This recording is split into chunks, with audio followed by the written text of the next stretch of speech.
किसी जमाने में एक चोर था।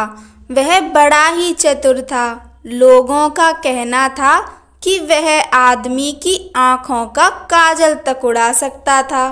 एक दिन उस चोर ने सोचा कि जब तक वह राजधानी में नहीं जाएगा और अपना कर्तव्य नहीं दिखाएगा, तब तक चोरों के बीच उसकी धाक नहीं जमेगी। यह सोचकर वह राजधानी की ओर रवाना हुआ और वहां पहुंचकर उसने यह देखने के लिए नगर का चक्कर लगाया कि कहाँ क्या कर सकता है। उसने तय किया कि राजा के महल से अपना काम शुरू करेगा। राजा ने रात दिन महल की रखवाली के लिए बहुत से सिपाही तैनात कर रखे थे। बिना पकड़े गए परिंदा भी महल में नहीं घुस सकता था। महल में एक बहुत बड़ी घड़ी लगी थी जो दिन रात का समय बताने के लिए घंटे बजाती रहती थी। चोर ने लोहे की कुछ कीलें इकट्ठी की और जब रात को घड़ी ने 12 बजाए तो घंटे की हर आवाज के साथ वह महल की दीवार में एक एक कील ठोकता गया। इस तरह बिना शोर किए उसने दीवार में 12 कीलें लगा दी। फिर उन्हें पकड़ पकड़ कर वह ऊपर चढ़ गया और महल में दाखिल हो गया। इसके बाद वह खजाने में गया और वहां से बहुत से हीरे चुरा लाया। अगले दिन जब चोरी का पता लगा तो मंत्रियों ने राजा को इसकी खबर दी। राजा बड़ा हैरान और नाराज हुआ।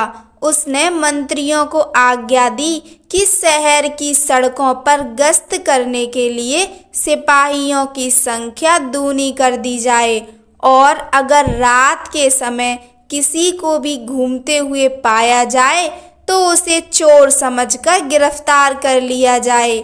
जिस समय दरबार में यह ऐलान हो रहा था, एक नागरिक के भेष में चोर मौजूद था। उसे सारी योजना की एक एक बात का पता चल गया। उसे फौरन यह भी मालूम हो गया कि कौन से 26 सिपाही शहर में गश्त के लिए चुने गए हैं। वह सफाई से घर गया और साधु का वेश धारण करके उन 2600 सिपाहियों की बीवियों से जाकर मिला। उनमें से हर एक इस बात के लिए उत्सुक थी कि उसका पति ही चोर को पकड़े और राजा से इनाम ले। एक एक करके चोर उन सब के पास गया और उनके हाथ देख देख कर बताया कि वह रात उसके लिए बड़ी शुभ है। उसके पति की पोशाक में चोर उसके घर आएगा, लेकिन देखो चोर को अपने घर के अंदर मत आने देना, नहीं तो वह तुम्हें दबा लेगा।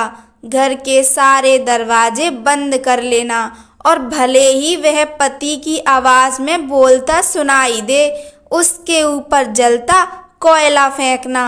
इसका नतीजा यह होगा कि चोर पकड़ में आ जाएगा। सारी स्त्रियां रात को चोर के आगमन के लिए तैयार हो गईं।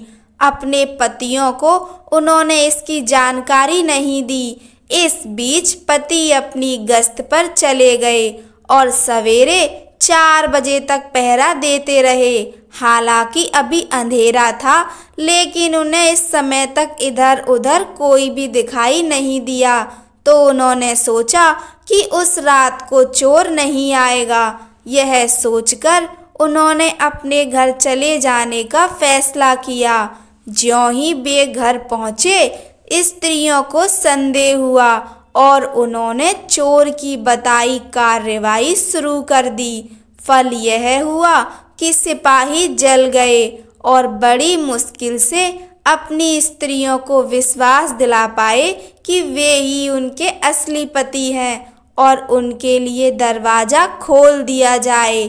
सारे पतियों के जल जाने के कारण उन्हें अस्पताल ले जाया गया। दूसरे दिन राजा दरबार में आया तो उसे सारा हाल सुनाया गया। सुनकर राजा बहुत चिंतित हुआ और उसने कोतवाल को आदेश दिया कि वह स्वयं जाकर चोर पकड़े। उस रात कोतवाल ने तैयार होकर शहर का पहरा देना शुरू किया। जब वह एक गली में जा रहा था, चोर ने जवाब दिया, मैं चोर हूँ। कोतवाल समझा कि लड़की उसके साथ मजाक कर रही है। उसने कहा, मजाक छोड़ो और अगर तुम चोर हो तो मेरे साथ आओ, मैं तुम्हें काठ में डाल दूंगा। चोर बोला, ठीक है, इससे मेरा क्या बिगड़ेगा। और वह कोतवाल के साथ काठ डालने की जगह पर पहुंचा। वहां जाकर चोर ने कहा, कोतवाल साहब, इस काठ को आप इस्तेमाल कैसे किया करते हैं? मेहरबानी करके मुझे समझा दीजिए। कोतवाल ने कहा, तुम्हारा क्या भरोसा, मैं तुम्हें बताऊं और तुम भाग जाओ तो? चोर बोला, आपके बिना कहे मैंने अपने को आपके हवाले कर दिया है, मैं भाग क्यों जाऊंगा? कोतवाल उसे यह दिखाने के लिए राजी हो गया कि काठ कैसे डाला जाता है। ज्यों ही उसने अपने हाथ पैर उसमें डाले कि चोर ने झट चाबी घुमाकर काठ का ताला बंद कर दिया और कोतवाल को राम राम करके चल दिया। जाड़े की रात थी। दिन निकलते निकलते कोतवाल मारे सर्दी के अधमरा हो गया। सवेरे जब सिपाही बाहर आने लगे तो उन्होंने देखा कि कोतवाल काठ में फंसे पड़े हैं। उन्होंने उनको उसमें से निकाला और अस्पताल ले गए। अगले दिन जब दरबार लगा तो राजा को रात का सारा किस्सा सुनाया गया। राजा इतना हैरान हुआ कि उसने उस रात चोर की निगरानी स्वयं करने का निश्चय किया। चोर उस समय दरबार में मौजूद था और सारी बातों को सुन रहा था।